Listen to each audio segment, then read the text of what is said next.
एक दिन भगवान विष्णु माता लक्ष्मी के साथ शेषनाग की शैया पर विश्राम कर रहे थे।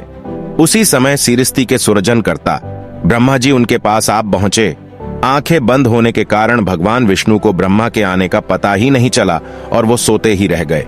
ये देखकर ब्रह्मा जी क्रोधित हो उठे और विष्णु जी से बोले, मेरे आने के बाद भी तुम सोए हुए हो, जबकि मैं तुम्हारा स्वामी हूँ। उसी समय विष्णु जी की आंखें खुल गईं और ब्रह्मा जी के मुख से अपने लिए ऐसी बातें सुन उनको भी क्रोध आ गया। लेकिन फिर अपने मन को शांत कर उन्होंने ब्रह्मा जी से कहा, हे प्रिय, आपका स्वागत है। और आप किस बात को लेकर क्रोधित हैं?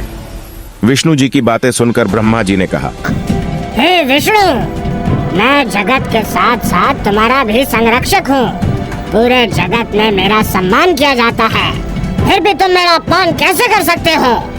जिस पर विष्णु जी ने कहा, हे ब्रह्मा, तुम तो भली भांति जानते हो कि मेरे अंदर पूरा ब्रह्मांड समाहित है। तुम भी मेरे नाभि कमल से ही उत्पन्न हुए हो।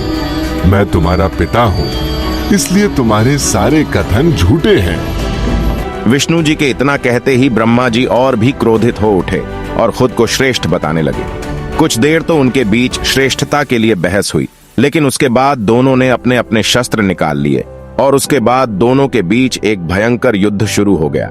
युद्ध के शुरू होते ही भगवान विष्णु अपने वाहन गरुड़ पर सवार होकर ब्रह्मा जी पर बाणों की वर्षा करने लगे। इधर ब्रह्मा जी भी विष्णु जी पर तीर बरसाने लगे। इस तरह दोनों के बीच भयंकर युद्ध शुरू हो गया। ब्रह्मा जी पर अपने बाणों का कोई असर न होता देख विष्णु जी ने ब्रह्मा जी पर महेश्वर अस्त्र से प्रहार किया, जिससे बचने के लिए ब्रह्मा जी ने पशुपतास्त्र चला दिया। दोनों अस्त्रों के टकराने से पूरा ब्रह्मांड कांप उठा, लेकिन इसके बाद भी दोनों के बीच युद्ध चलता रहा। युद्ध का कोई परिणाम नहीं निकलता देख सभी देवी देवता डर गए और स्वर्ग से कैलाश पर्वत पर भगवान शिव से मिलने जा पहुंचे। कैलाश पर्वत पहुंचकर देवी देवताओं ने शिव जी को ब्रह्मा जी और विष्णु के युद्ध के बारे में बताया और किसी तरह उन्हें रोकने के लिए भी कहा। देवताओं की बातें सुनकर भगवान शिव ने कहा, मुझे इस युद्ध की जानकारी पहले से ही है। ये दोनों खुद को श्रेष्ठ साबित करने के लिए व्यर्थ ही युद्ध कर रहे हैं। साथ ही ये भी कहा कि मैं स्वयं युद्ध क्षेत्र में जाकर इस युद्ध को रोकूंगा। इसके बाद शिव जी युद्ध के मैदान की ओर चल दिए। वहां पहुंचकर भगवान शिव ने दोनों के बीच अग्नि के विशाल स्तंभ का रूप ले लिया। ये देखकर दोनों ही हैरान हो गए और उन्होंने एक दूसरे से पूछा, ये क्या? हमें इसका पता लगाना होगा। इसके बाद दोनों ने निर्णय लिया कि जो भी इस स्तंभ के सिरे का पहले पता लगाएगा वही श्रेष्ठ माना जाएगा, और दोनों ही स्तंभ के सिरे का पता लगाने के लिए निकल पड़े। विष्णु जी वराह का रूप धारण कर जड़ की खोज करने लगे और हंस रूप में ब्रह्मा जी ने ऊपरी सिरे को खोजना शुरू किया। कई साल बीत गए, लेकिन ना तो विष्णु जी को उस अग्नि स्तंभ की जड़ मिली और ना ही ब्रह्मा जी को ऊपरी सिरा। अंत में विष्णु जी युद्ध के मैदान में वापस आ गए। विष्णु जी को वापस युद्ध के मैदान में आता देख ब्रह्मा जी भी वापस आने लगे। तभी रास्ते में उन्हें केतकी का फूल गिरते हुए दिखाई दिया, तो ब्रह्मा जी ने फूल से पूछा, हे फूल, तुम कहाँ से गिर रहे हो और इसका ऊपरी हिस्सा कहाँ है?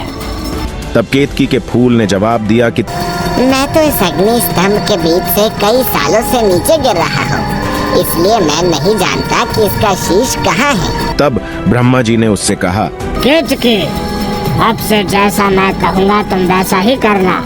मेरे साथ नीचे चलो, मैं जो भी विष्णु जी को बताऊंगा उसमें तुम मेरी गवाही देना।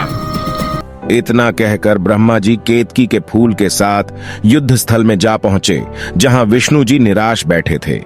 ब्रह्मा जी के पहुंचते ही विष्णु जी ने उनसे कहा कि मैं इसकी जड़ को नहीं खोज पाया। ये सुनकर ब्रह्मा जी खुश हो गए और उन्होंने विष्णु जी से कहा, मैंने अग्नि स्तंभ के ऊपरी सिरे को खोज लिया है।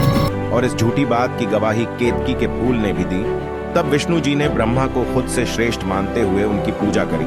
ब्रह्मा जी के झूठ से क्रोधित होकर शिव जी तुरंत अपने असली रूप में आ गए। शिव को देखकर विष्णु जी खड़े हो गए और उन्होंने प्रणाम किया।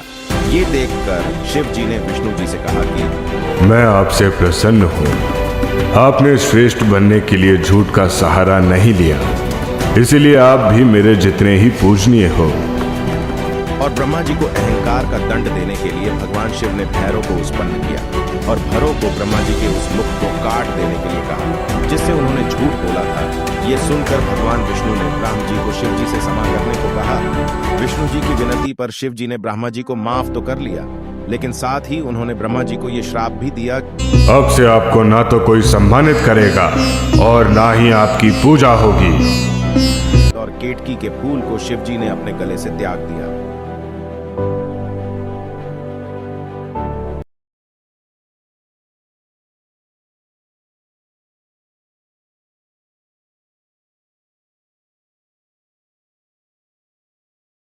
तो आपको हमारी आज की ये कथा कैसी लगी? आप हमें कमेंट सेक्शन में जरूर बता सकते हैं। मिलते हैं आपसे अगली कथा में। ओम नमः शिवाय।